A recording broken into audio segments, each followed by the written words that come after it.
my name is Jay Gordon. Welcome back to Azure FunBytes. This time we're going to talk about Visual Studio Code. Let's get into it.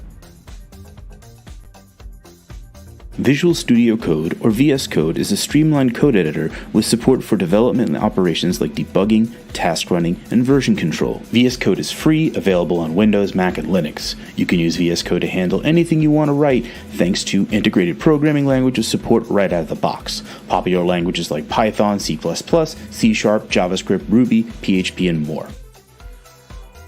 Hi, I'm Jason Han with the Azure Cloud Advocacy Team. Visual Studio Code provides a number of extensions that allow you to integrate your development process directly into Azure. You can create resources, interact with the Azure CLI, or even right-click deploy a web app. It's all there for you in Visual Studio Code. Extensions allow you to install or even create your own plugins to extend the features of VS Code. Today we'll focus on Microsoft Azure Extensions. There are large collections of extensions you can find in the VS Code marketplace that make it easy for you to build and host applications on Azure. I'd like to deploy a web app from VS Code to Azure App Service, so I'll install the Azure account and the Azure App Service extensions. Once I install my extension, I can go ahead and authenticate my session with Azure using my credentials and multi-factor device. Once that's complete, I can right-click on my app's root directory and select Deploy to Azure Web App. I'll configure the service plan, the web app, and then VS Code will deploy my web app and provide me details when it's completed. And just like that, my app is online.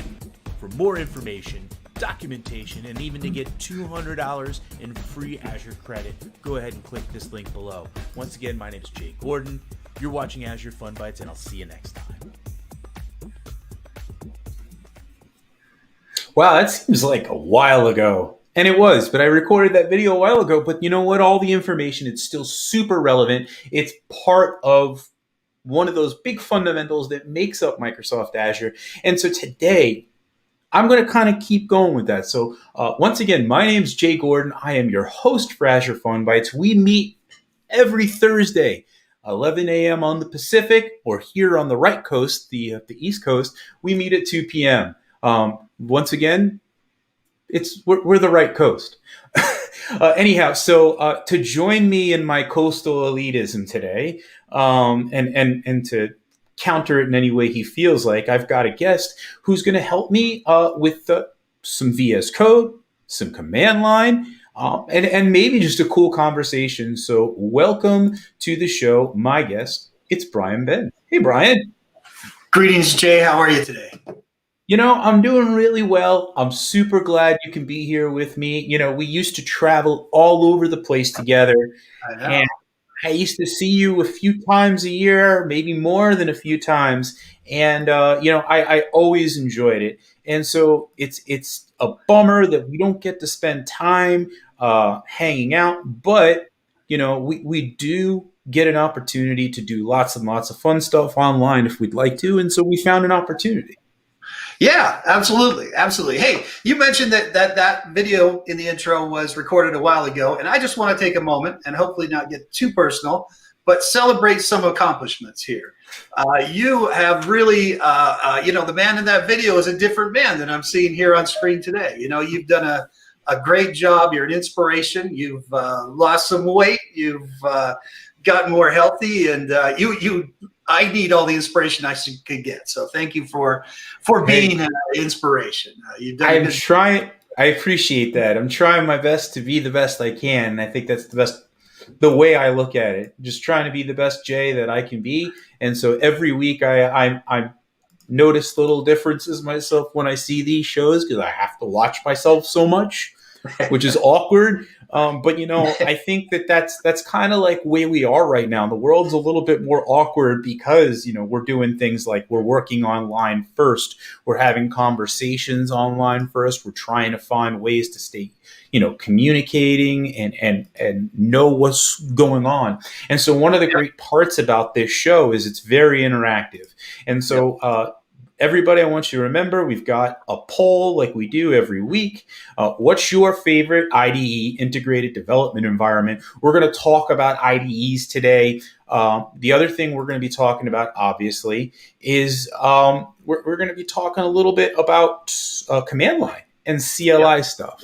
I really, really love the CLI stuff because, you know what, I'm a Bash nerd.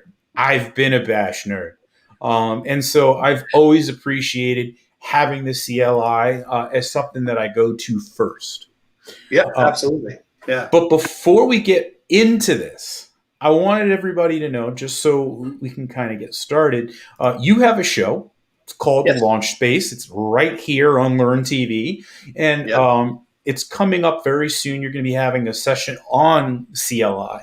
And so everybody right down there is where you can find the information. I'm going to put it in the chat as well so that you can follow up on it. But I'm really excited to hear what you've got to talk to me about today. Yes, so I'm going to skim over a bunch of different things. I got a ton of little tips and tricks for people.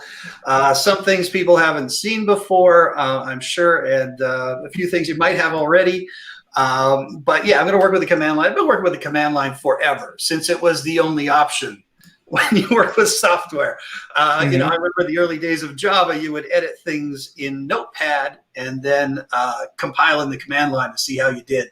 But yeah, things have come a long way since then, and I'm going to highlight some of those things today.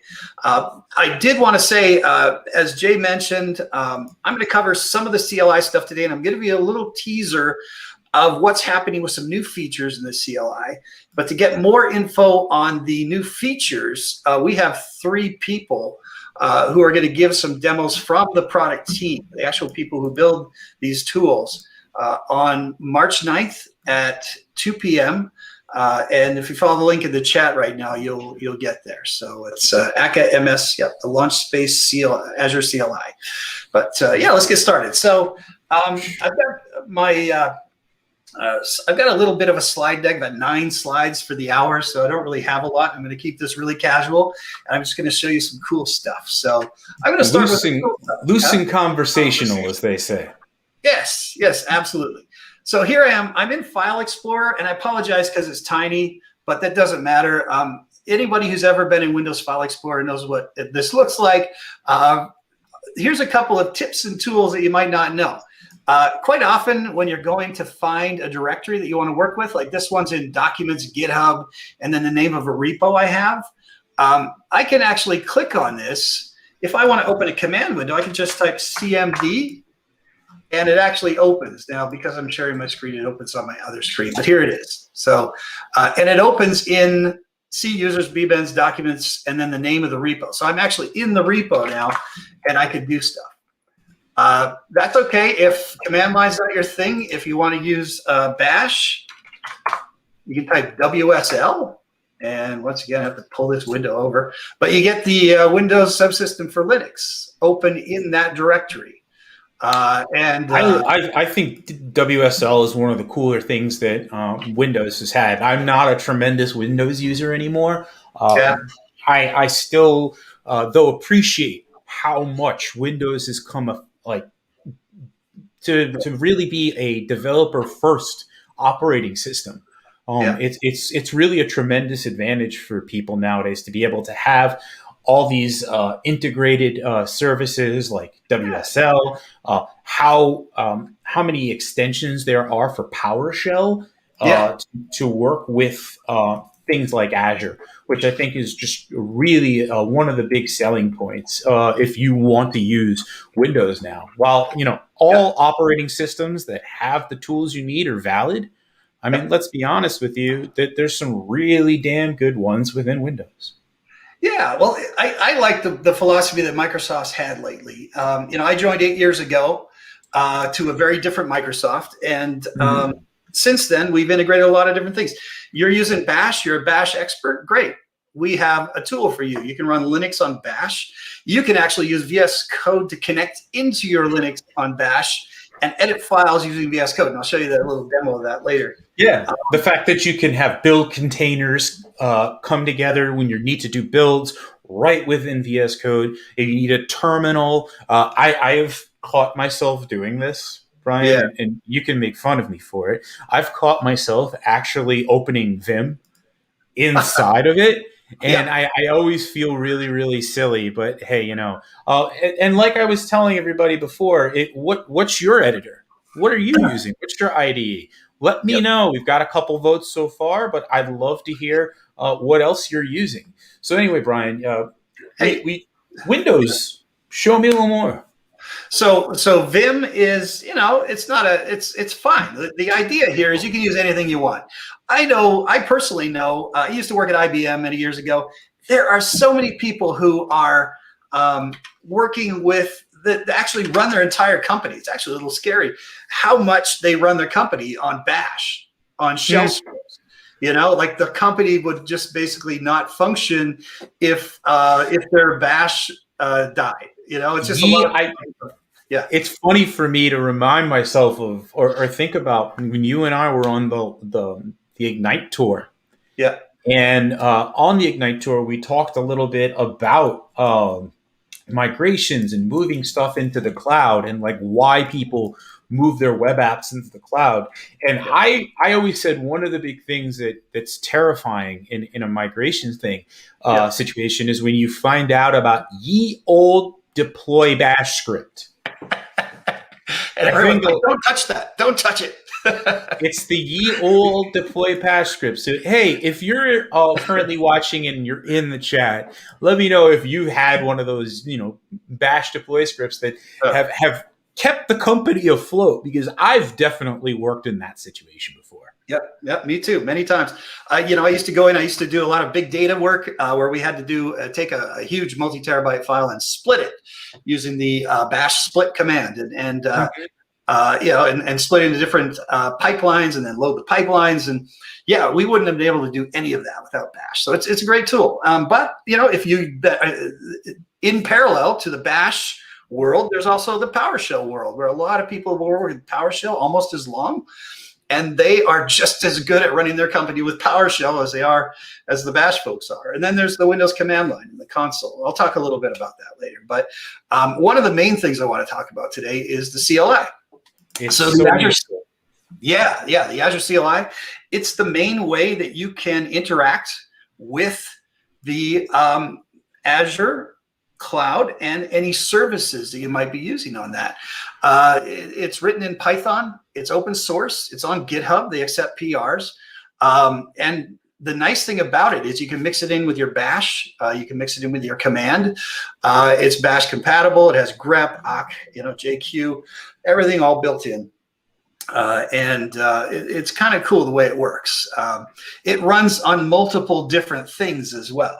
So let's talk about what it runs on real quick, and then I'm going to show a few demos of it in action, actually. So, and hey, Rick Rose says, yes, had replaced the bash, ye old bash deploy script with a Perl script, dropped runtime from 5 to 15. Yeah. It's too fast. I definitely know. We always think of things that like, this is too good to be true, huh? Yeah. Absolutely, yes. And Perl, I mean, that'll invoke some reactions as well, I'm sure, as the person who commented knows. But yeah, it's a wild open world out there, and whatever tools, that's the philosophy that we were having in Microsoft. Whatever tools you're good at, we're not going to tell you, great, you have to take everything throw it away and start over with Azure. You can use pretty much anything you want and integrate our CLI and our other tools with it. And that's one of the great things. This Azure CLI runs on Windows, Mac, and Linux. And it runs equally as well on all of them because it's written in Python. So, and here's one of the things I love, Brian. Yeah. The fact that it's here in the Azure shell. So like I can just open up Cloud Shell by just going up to here and click Cloud Shell, or I can go to shell.azure.com. And if I just go ahead and I do AZ CLI, and then just help, we could see that the AZ command is right in here. So we don't even need to do a local installation. Exactly. Yeah, it's built into the Cloud Shell. I'm going to demo that in a little while, and I'm going to show you one trick you might not know too. So a few things I want to talk about as well. And continuing on the open theme, Microsoft has taken Ubuntu and put it on Windows. It's inside of Windows. It runs on a container, and you can basically access all of your files on your local Windows machine from it. It's called Windows Subsystem for Linux. And the reason why it's called Windows Subsystem for Linux is because DOS is originally called the Windows Subsystem. So anybody who's worked with DOS or the command line in Windows, it's actually, the official name is Windows Subsystem. So rather than just calling it Linux on Windows, that'd be too easy. We called it Windows Subsystem for Linux. Just to make sure it's harder to find. But anyway, it is open source. Everyone remember this one big fact. Sorry, Brian. Yeah. Microsoft loves Linux. Satya said it himself. Microsoft loves Linux. They do, yeah. No, it's, once again, it's like whatever you're using, we don't want to be the roadblock for you. We're going to make sure that you can take all your expertise and all your investments in Bash, in Linux, and everything else you have, and just put it on our platform, on Azure and on Windows. So, very important stuff. Like to be able to know that so much translates between different operating systems that different developers may use. One developer may be strong with Linux. Maybe another developer strong using Windows. Somebody else might want to use a Mac only.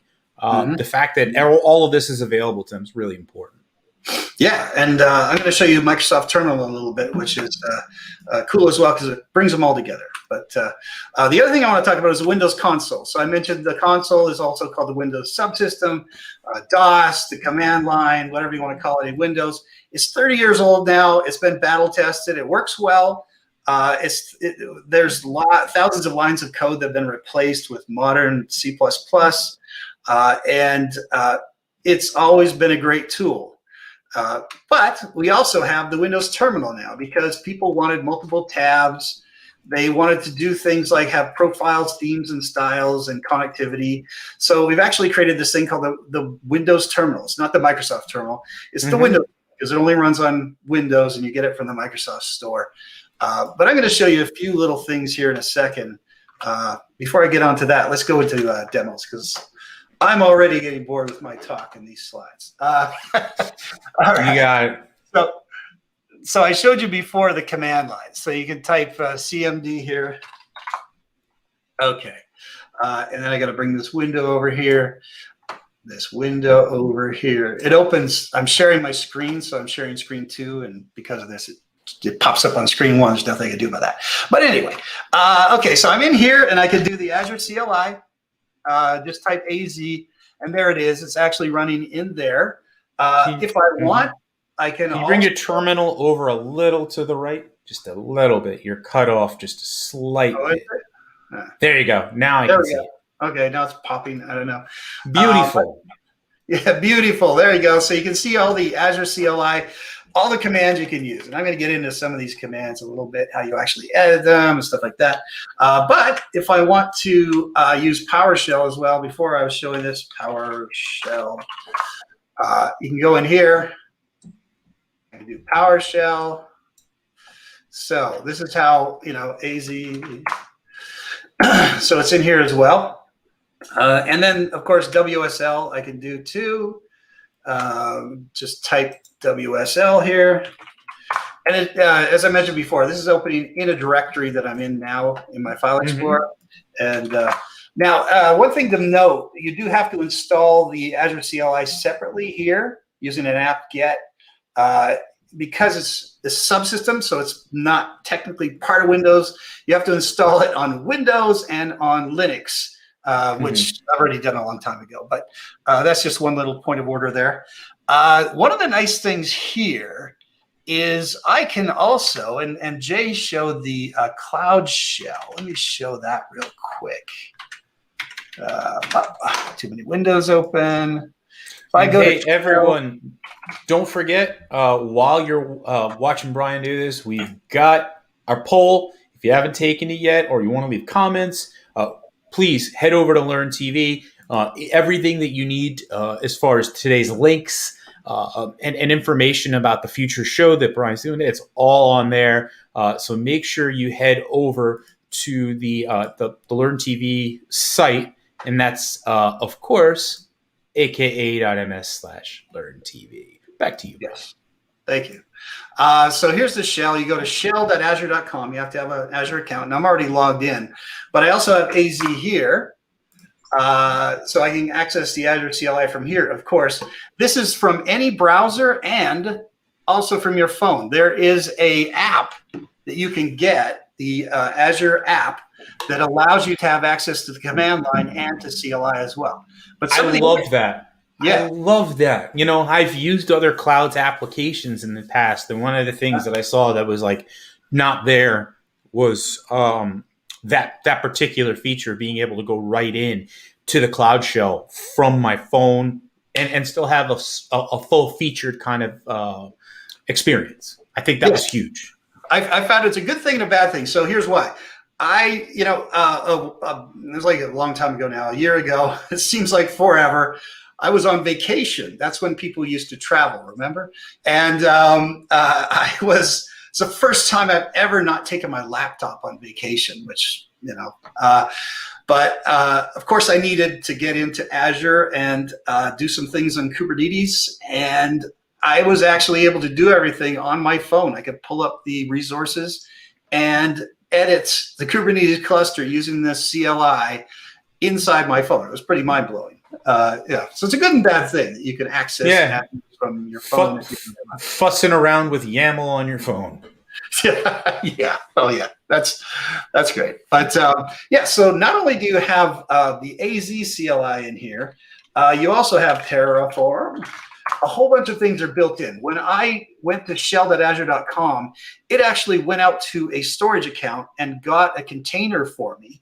And then it connected that container to a storage that I have all my personal stuff loaded onto. Mm-hmm. So you can have a whole bunch of default things that Microsoft provides in your Cloud Shell.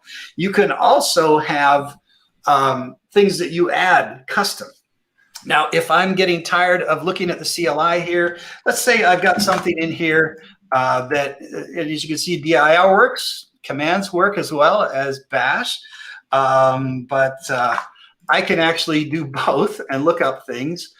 But if I just want to see everything visually, which is sometimes useful, what the heck do I have in here?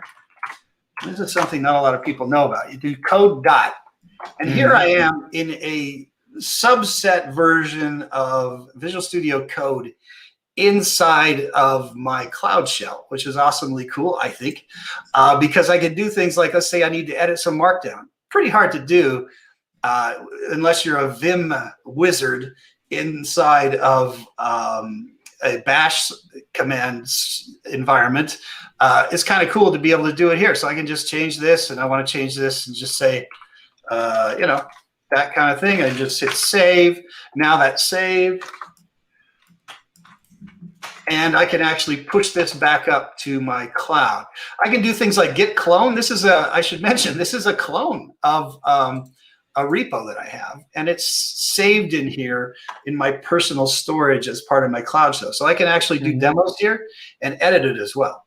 Yeah, you can save all like SSH keys, right there. So if you just, and what I've noticed is when you create virtual machines, a lot of times what will happen is when a VM needs to grab an SSH key that already exists, it kind of will look in that .ssh directory and know that you're providing that. And then from what I've seen, it'll use like the last key if you don't specify one. And just so everybody knows, one of the docs that we've shared in the chat is this create virtual machines with the Azure CLI. It's a tutorial. It'll get you a lot of information about how to kind of build a VM without actually even have to working in the portal. Just next, last. Just type out all the parameters that you need. The CLI will interact with ARM. ARM will convert what you need into some sort of into the language that ARM works in. And then it'll allow you to export it as a template when you're done. You can also export CLI from there as well. So that's kind of cool. From the portal, you can export CLI commands. So if you don't exactly know how everything will work, you can set it up in the portal, save it, and then you say create template from the portal, and say, and one of the options is CLI, and it'll actually spit out some CLI for you. Now it's highly parameterized and a few other things, but it's something that you can maybe plug into a bash script. It's kind of cool. But so what I showed you here, I went to AZVM create help, and I was able, and you can see I can do Control plus and everything you can do in a browser.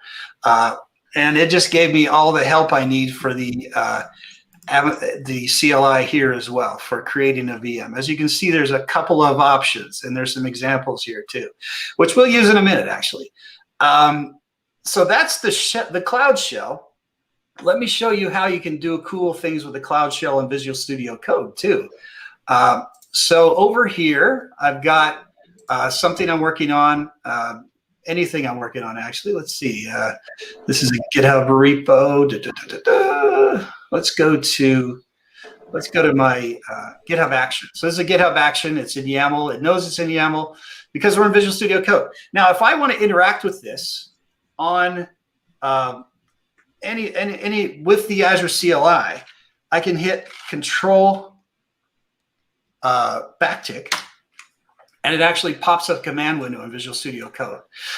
There's different options for Visual Studio Code by default, which is command prompt, WSL, git bash, and a couple of PowerShells. There's PowerShell Core and the older version of PowerShell. So you can play around with those, but look at this. I can actually open bash in Cloud Shell as well. So down here, instead of having my regular command line and working on my local computer, now I'm actually out in my Cloud Shell. So it's the same one I was looking at before on the browser, but I'm in Visual Studio Code now.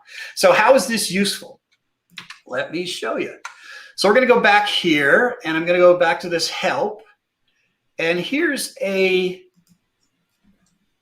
create an Ubuntu VM using a cloud init script from configuration. So here's one, AZVM create. I'm going to copy that. And then I'm going to go into my Visual Studio Code. I'm going to do file new. Okay, so great. So I can edit this, right? But there's also another tool you could do, save as, and it's going to, if I save this as a .azcli. Mm-hmm. Oh. Yeah. Look at that. Look at this. Now you get all the commands.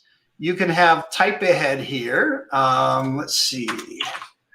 And for those who may not know what Cloud Init is an industry standard way of actually, the best way I kind of describe it is shoving some script as you boot up your machine. So you can, add metadata, user data, vendor data. I've used it a million times to just like throw some bash into stuff to be able to automate a quick process or even install agents.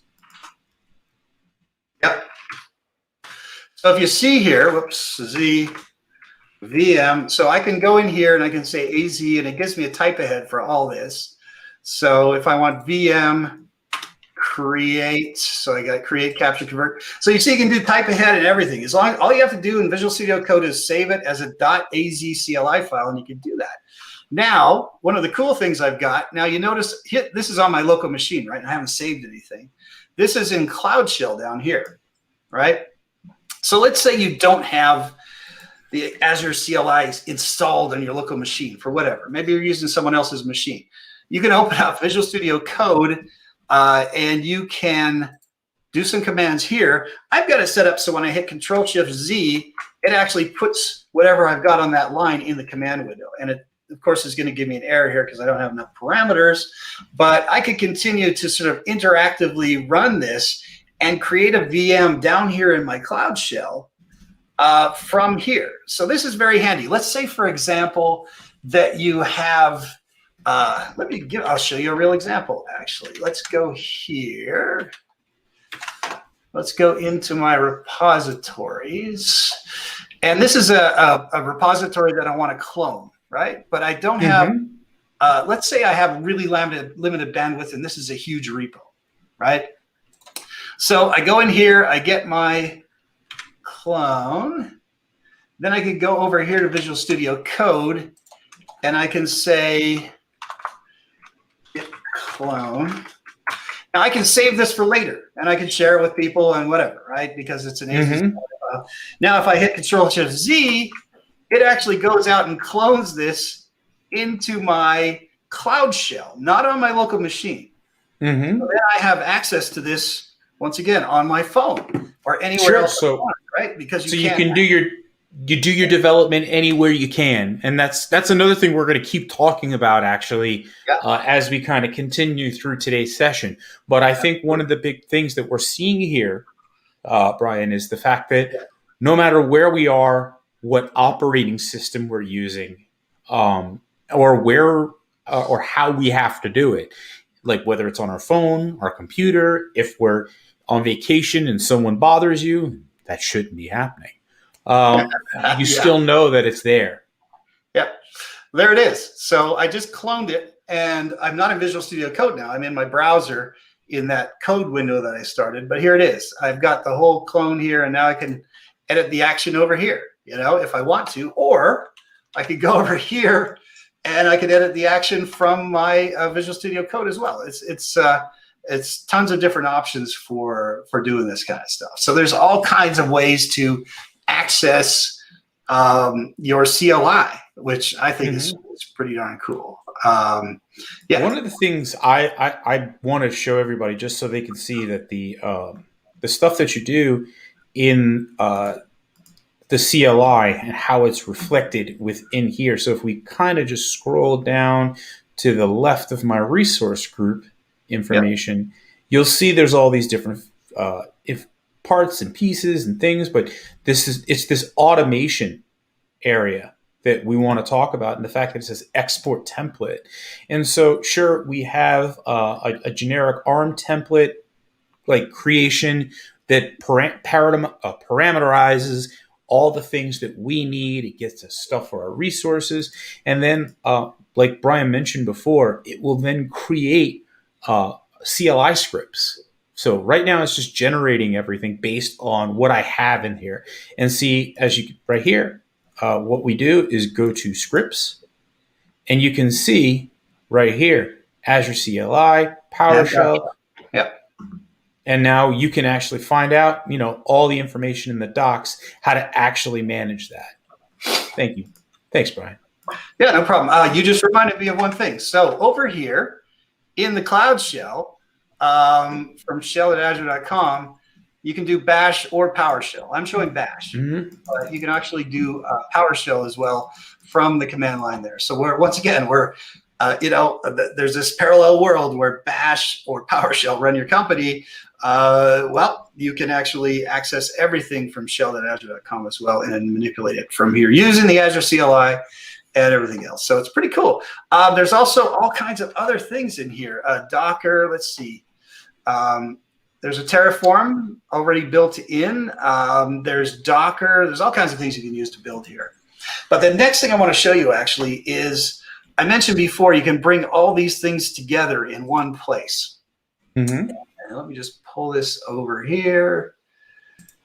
All right. So we got a question here. Yeah. And it's from Kevin. So let me bring it up. Hey, Kevin, thank you again. So Kevin asks, from Kevin, can you store pen keys that you need for your app right in SSH into a VM? And absolutely you can. Yes. If we bring up the Cloud Shell for a second, and I'll do right here in my browser. Yeah. What I could do is just cat.ssh. Ooh. Oh, I don't need the cat. I just ls. ls-al.sh, which is just like almost any other kind of system that you're using SSH keys in a Unixy format. But like all these different keys I have that I've needed over the years for different products and different initiatives, I've kept them all here. And so if you do need to store SSH keys, another great way to always be on the go. So I really dig that you can take what you have anywhere. Yeah, one pro tip. So As you can see, Jay and myself keep a lot of things in their Cloud Shell. If you notice, my Cloud Shell is kind of empty compared to Jay's because I did something kind of stupid, and you can learn from my mistake. I was cleaning up my Azure account. Uh-oh. Yeah, hey, Jay, I know where I'm going with this. I was looking at my storage, and I had several storage accounts, and one of them I didn't recognize what it was. I tried to open it. It was like, oh, this doesn't seem like, this must be something from, that's just not very important. I deleted it. And that storage account was actually inside my Azure account, keeping all of the stuff that Jay just showed you, all the PEMs, everything. Luckily, I have backups always, but always have backups. Always be backing up. My Azure shell is nice and clean these days. Very, very, very zen. Very, unfortunately for me, but yeah, it's one of those things. So you have to be very careful when you do use the storage. If you're going to store PEMs and things like that, as Kevin asked, make sure that you protect that storage account.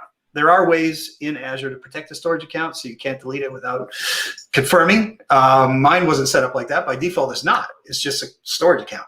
So yeah, be careful with that. It's unlimited power and unlimited responsibility when it comes to your storage. So yes. Anyway, so getting back to this, so I wanted to show you this. This is a Windows terminal, okay? And I mentioned before, you can have a situation where everybody has different things. Everybody has different scripts. But if you need to interact with all of them at the same time, you saw what I had to go through. I had to open the PowerShell, open command, open WSL. I mean, it's not that hard, but what if you could have it all in one single pane of glass? And that's what Windows Terminal actually does for you. So this is my PowerShell. Completely different than WSL. It's completely different than CMD shell, correct? It's different than even the PowerShell shell. Well, it's not different. It runs all of them, but it puts a facade on front. So basically, all of the original WSLs, all your profile settings, everything you've got on your command lines are still there, but you've got it all in one place. So I've actually created several profiles here. This is my PowerShell profile. As you can see, you can do annoying backgrounds. This is my default Ubuntu. This is my command line. And this is, well, I guess that's all. Oh, and the Cloud Shell. So I can do that. The font I've chosen is, let's see, 0, because I have multiple tenants. It's a long story, but yeah. So basically, this is my Cloud Shell again. I don't know if this works from here. Let's see. Nope, it doesn't work from here. But from the terminal, you can actually interact with your PowerShell, Ubuntu, command line, and the Cloud Shell all at once. So this is nice because it makes, if you're working on different things, if you got to update a PowerShell and a command line, you can just put them in here and then cut and paste or copy between them or whatever you need to do. It's very handy. And this is all customizable. So I've actually created some fun customized views here. Here's the flames. This is from a package called libaa in Ubuntu. And I just want to show you can resize the fonts, which is nice. And then I've got one here. This is fun, Star Wars. So this actually runs Telnet. It runs a shell script that runs Telnet inside of Ubuntu. I don't know if anyone's ever seen this before, but some people with way too much time on their hands have gone out and created an entire ASCII version of Star Wars on Telnet. So this is the shell. I open this. It opens a shell script. It connects to this ASCII version of Star Wars via Telnet and runs it in my terminal, which is kind of cool. One of my favorite ones that I've seen before is the 9cat terminal. If you're not really familiar with it, I've seen it via SSH. Let me show everybody, or not SSH, by a Telnet. It's very silly. It literally is, you provide a URL. I'll look for it, and then it'll just show this in your terminal. It's funny. People who do development, people who do ops. Sometimes we need little silly projects to kind of break up the time. I've always liked that. Kind of like also like Cowsay. Yep. I don't know if you remember. That's another really old, silly, like Linuxism, if you will, a Cowsay, and how people used to love installing and called it like I love this article that someone named Jason Richen started, and it's Cowsay is the most important Unix-like command ever. Oh, And absolutely. and here, let's take a look. Cowsay, that's the fun thing about the CLI. So, hey, Brian, we've got about 20 minutes to go. And I want to remind everyone, if they have questions, if they have comments, and we'll look a little bit more at VS Code in a few minutes, especially Codespaces, which I'm totally awesome. I can't wait to see it. Next. But send your comments, send your questions in the chat. We'd love to hear about it. Yep. So one thing I want to show you, this is fun. I want to show you how I did it, because this actually has important real life implications. So if you go into your terminal, go into settings, everything's actually controlled by a JSON file. So if I look here, you can see the actual profile. There's all these different profiles. This is where I actually choose what the image is going to be behind the scenes, or what icon is going to be there, the background, the font we're going to use. And by the way, the fonts control what the ligatures look like and everything. But if we go down here to Star Wars, this is Ubuntu for Demos, Ubuntu Star Wars, you can see what I've done. There's a command line I've customized, WSL-EXE, and then I've just got a demo1 shell script, and inside that shell script, it calls a telnet that does that. And if I look at the Fireplace one, you can also do things like set up a custom fireplace color scheme. And that's what I did there. So just slightly changed the color scheme as well. So if you want to control the color scheme, the font, the background image, the opacity, all kinds of things you can control from here. You can set up your starting directory, which is extremely useful if you're going back to the same project all the time. So it's all in this JSON file. And if you change it, all the changes happen immediately in the Windows terminal. It picks them up immediately as soon as you save the JSON file. So that's kind of cool. So let's talk about more remote stuff now. Absolutely. I'll shut all this down. Because you know what? The big thing, Brian, is that we're all kind of, and I'll give you I'll take that out for a second so you can set yourself up. We're all kind of working, for the most part, in technology. We tend to be working remote nowadays. Yeah. And that means that different types of teams may need to onboard in easier ways, ways that can help encourage collaboration and reduce overhead of onboarding, say, a new employee. Maybe you just started a new project with a bunch of people online, and you need a way for you to collaboratively work on that stuff. Or you need to do something like pair programming, where you work as a team, try to work through a specific debugging an issue, or let's say you got a job interview and you need a friend to help you prep and help you look at some of the code you've written. These are all just like super useful ways of thinking about how to use these tools beyond just, hey, me and my team need to code together. And remember, before Brian gets into it, let us know which IDE you're using. Go over to Learn TV.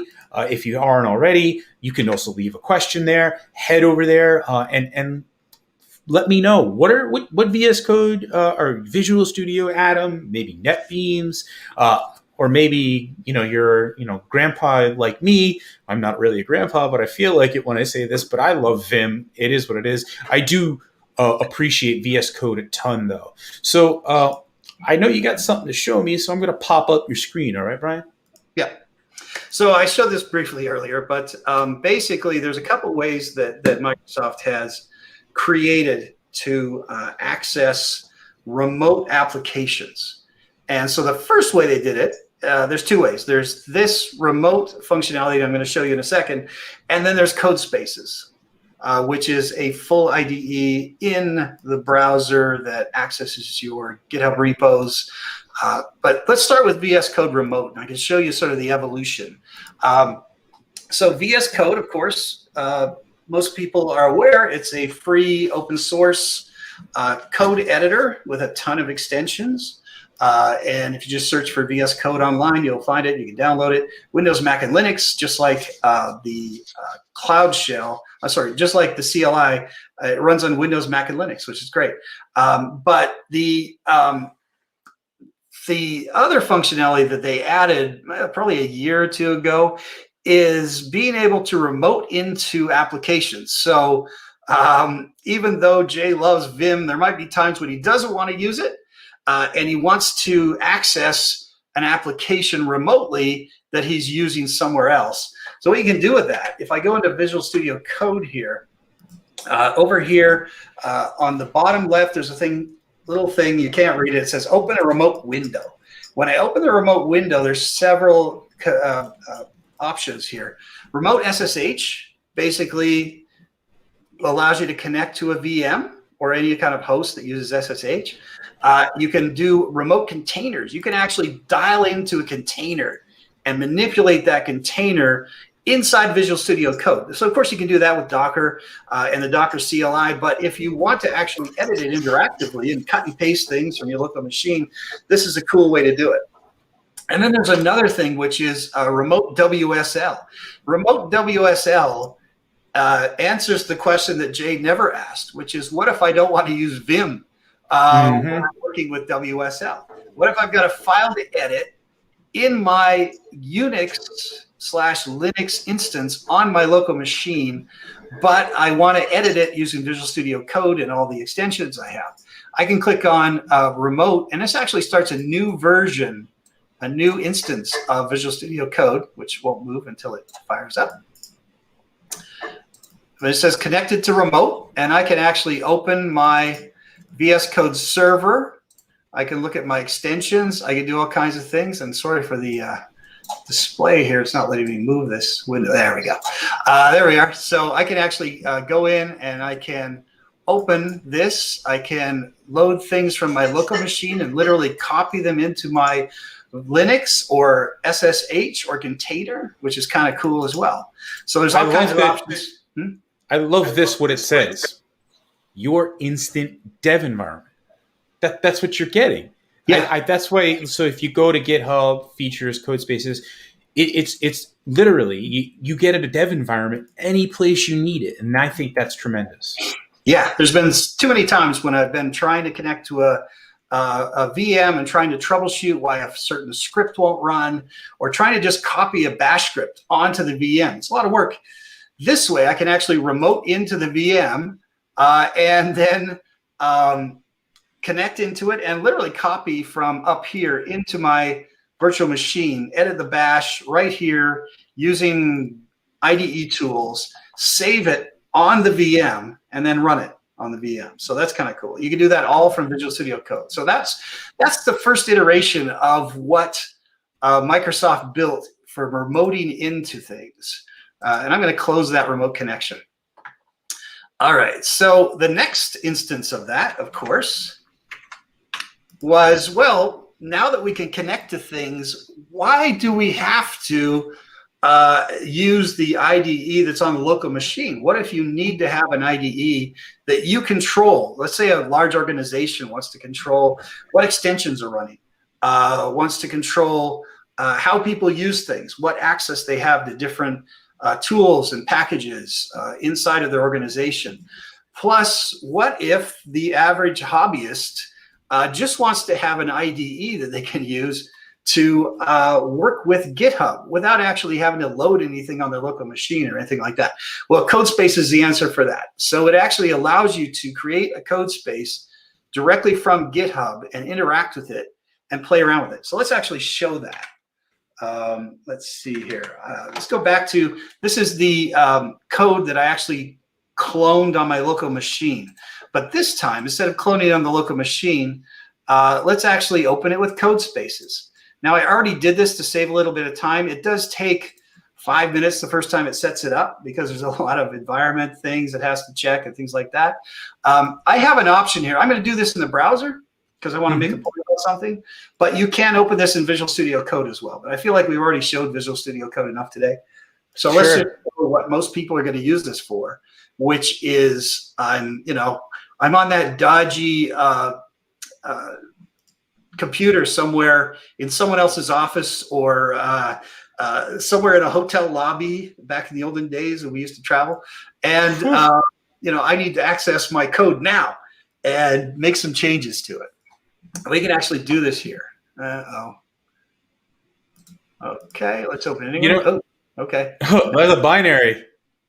Yeah, okay. Never mind. But anyway, why is it doing that? Hey, let's do I've got, JSON I can file. show, There we go. I can show something real quick too. I've got what I think is really cool already kind of set up. I went ahead into VS Code the other day just to prep for this. And I actually took one of my repos that I work on regularly and I put it in Codespaces. Yeah. And so now just to show you, while sure, it shows that it's grabbing everything from online. So it's making a remote connection and starting Codespaces. It's actually also, I believe that there's a local version that in the terminal you'll be able to see. And I believe the two are synced. Is that right? Yes. So it literally contains, when I hit that create dev spaces, it creates a container. And in my case, right here, there's our container right there. Yeah. And if I do a PWD, home Codespaces, workspace Maroon CRUD, which is the name of the repo. Yeah, exactly. So now one of the cool things about that is this is not your code on GitHub. Mm-hmm. This is a clone of your code inside that container, wherever that container is. In Jay's case, the container is on his local machine. In my case, my container is on GitHub. It's being stored in some storage on GitHub. So that's actually how that works. Let me zoom in a little more so you can actually see that. So I can actually go in here. I can edit things. As you can see, this is a JSON file. It does have some color coding. I believe it has type ahead and a few other features as well. But really, Microsoft is working on creating the same exact experience inside of Codespaces as you would have on a local machine. So this is cool because nothing has to be on your local machine. Everything can be here. And the reason why you want to clone and you want to edit the code directly is the same reason why you don't want to edit your code directly on GitHub. Because if there's a lot of people interacting and working on that code, you might have to do not just a push, but you might have to do a pull request or something else. So a whole bunch of people can have their own instance of this code working. And if you notice down here, the command line this time has a bunch of different options. So in this case, because this is a C# application, let's see if I can show an example of that. Here we go. So it actually knows this is a C# application and defaults to that. But there's all kinds of other tools you can use as well for doing that, which is kind of cool. So you can interact with it here through the command line. You can edit things using C#, and you can debug stuff. And when you're done, you can go over here and you can actually commit. So update from Codespaces. And when I do that, it's actually going to commit this back to my and so I'm lazy. I didn't stage this first, so it just always asks me if I want to commit it, and then I can actually sync. So it'll actually sync this, and it'll pull and push from my main branch of this repo out there. So it'll actually update that. And yeah, let's periodically run git fetch. Why not? So that's only for this one. So I'm doing this all in the browser. You see up here, this is my other browser windows. But And you still got your terminal. You still got your terminal. Still got the terminal. Still can do a lot of different things with the terminal, which is nice. And I can have full source control with Git over here. I've got some extensions here as well. I can check some of the extensions I have. They're not all 100% compatible on the browser for various reasons, various good reasons, but there are most of them available to you here. So you get a subset of your extensions that you already use in Visual Studio Code inside your code space here. So this is all cool stuff. I mean, you can edit this, you can do everything. So this is taking it to the next level remotely. You know, it's kind of cool. So that clone that Jay showed you on his local machine, he can also do the same thing, but post it up to, push it up to the repo as well. So that's kind of cool. Oh, one last thing I want to show you. The question I get sometimes, yeah, okay, that's cool, but what if you want to do pair programming in Codespaces? You can actually do this. You can actually do a live share, and it's going to start a collaboration session for me. Now, I didn't actually test this out with Jay, but it works fine. I've done it many times before. But over here, if I close the command window, I actually have an invite that I can send to folks. Yes. I Please love don't. it. I'm going to send it initially to Jay. Sure. Yeah, I'll and go Jay ahead, can actually go in and edit this. Yeah, let me bring up I got something right here. Let me stop this and then share, because I was sharing how I was doing it in Visual Studio Code, but directly. But hey, here we go. Let me bring this up. Yeah. There. Hey. So let's join the live session from the browser. Hey, look at that. There you go. So you're in there now. So I'll just continue as anonymous for the moment. Anonymous coward. Those of you from the Slashdot days may get that little reference. But hey, yeah, I see. I'm just waiting for you to approve it. And I'm going to accept rewrite for Jay. So so basically what we can do here, it started up a lot faster for him because he's not creating a new container. He's getting access to my container. And now we can work on the same code. And if I go ahead and edit, Jay, if you go into, let's see, there's a C# file.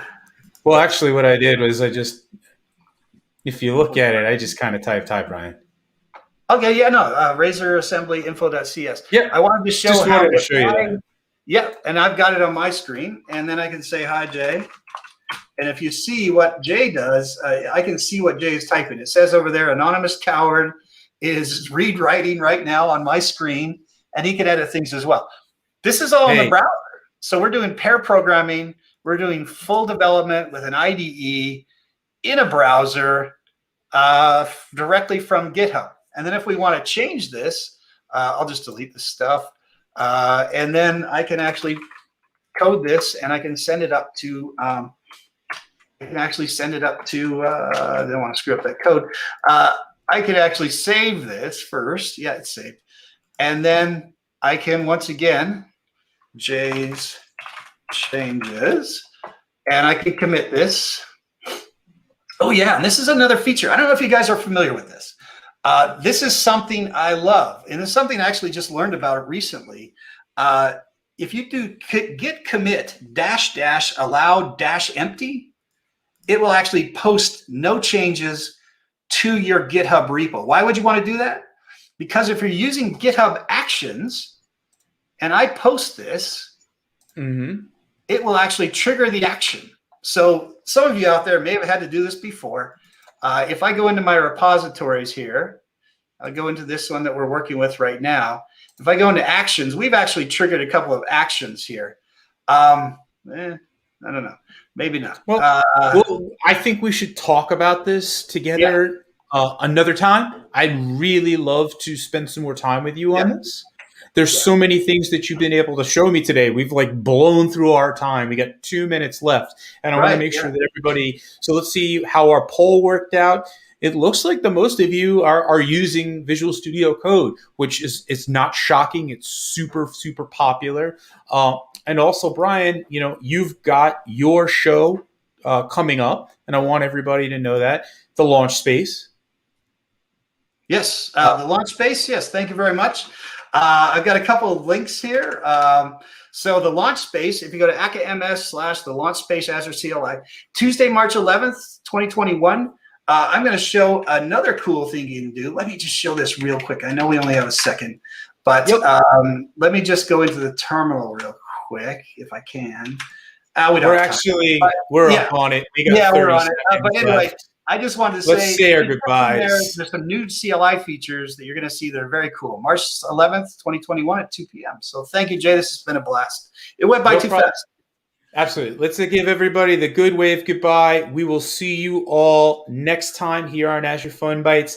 Thank you so much for watching it. We'll see you next time. Bye, Thanks. Brian. Thank you.